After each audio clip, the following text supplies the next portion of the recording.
Welcome.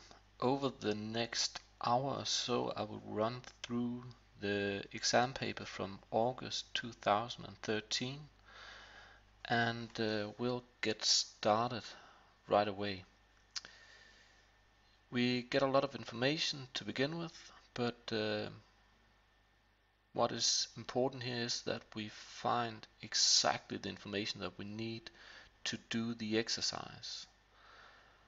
For example, we are told a lot about the production, the names of the different products and so on. We're talking about a beer producing company in this case in South Jutland.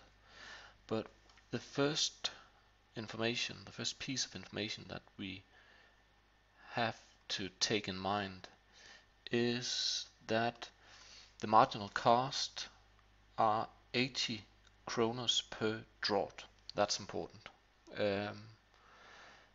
And afterwards, we are given some information about the demand function or the sales function, if you like, and it's given by this relation. So that's the two key information that we need to answer the first question, where we have to determine the optimal price per draught. So in this case, it's easiest to first find the marginal revenue function. So let's just write marginal revenue.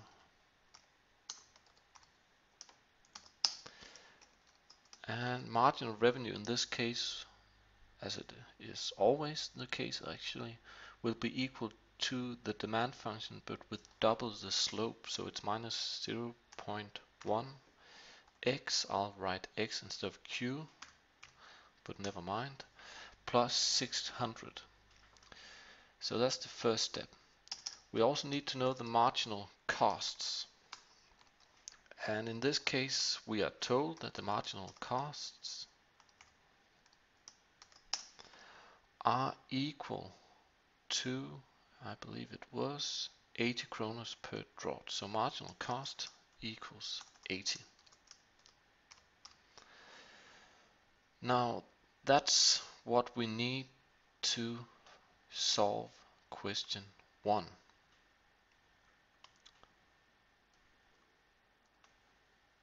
And from here on, we can use the graphical calculator. And we simply write our demand function and next our marginal revenue function, and finally we write our marginal cost function. Now we can't really see anything, so we have to change the settings. We should probably begin somewhere around 600 in terms of y, because our demand function starts at 600. In terms of x, I'm not quite sure, but let's try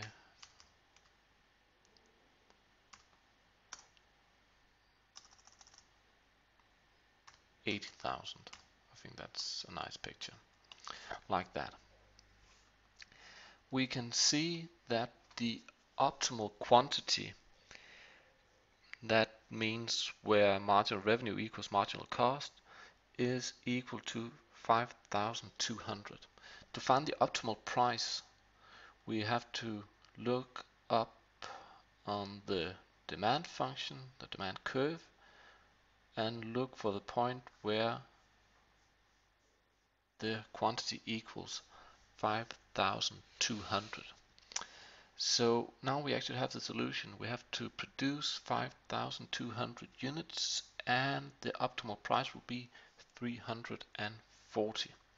So let's go back and write that. First we might say optimal quantity.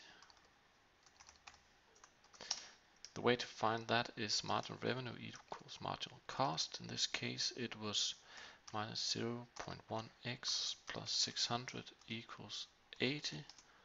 X equals 5,200. Next, optimal price. And the method is insert X equals 5,200 into sales function. If we do so, we get price equals minus 0.05 times 5,200 plus 600.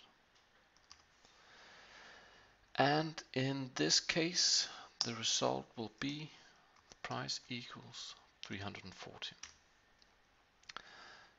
So that is actually the first exercise. We don't have to do any more in this case. Next, we should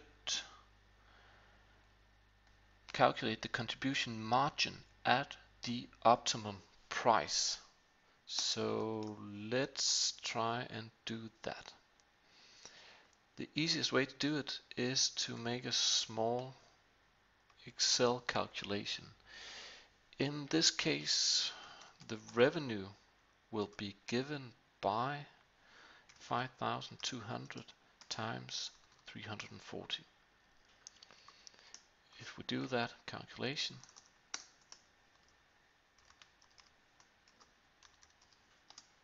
this is the result.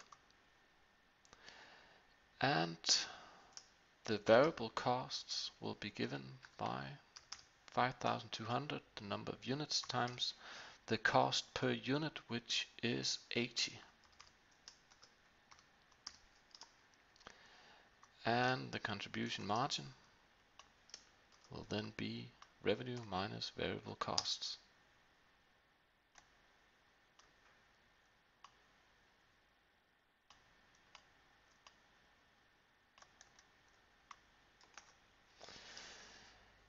And this calculation we can actually just insert directly.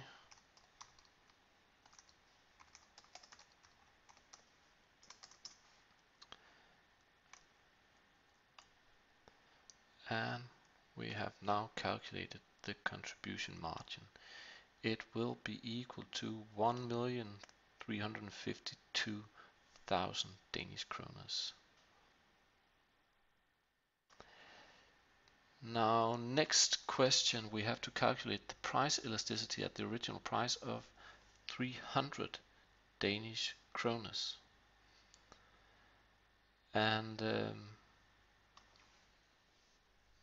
in this case, the easiest way to solve that is to use the following function. And I'll just insert an equation. And the function we should use in this case is that the price elasticity equals the price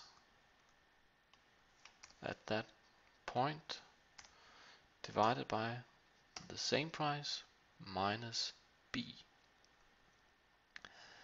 Now, in this case, the price at that point is 300.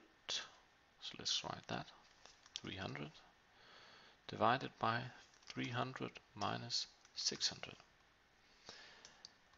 If we do that calculation, we get a result of minus 1. So for the sake of consistency, I color it red, or I could color this here red as well.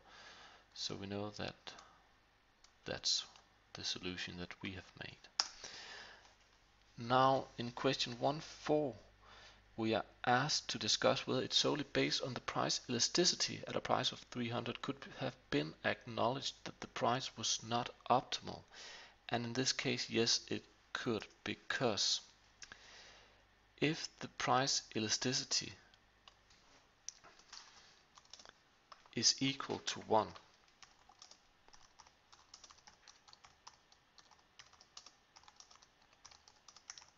or in this case -1, it implies that a price increase will not affect total revenue.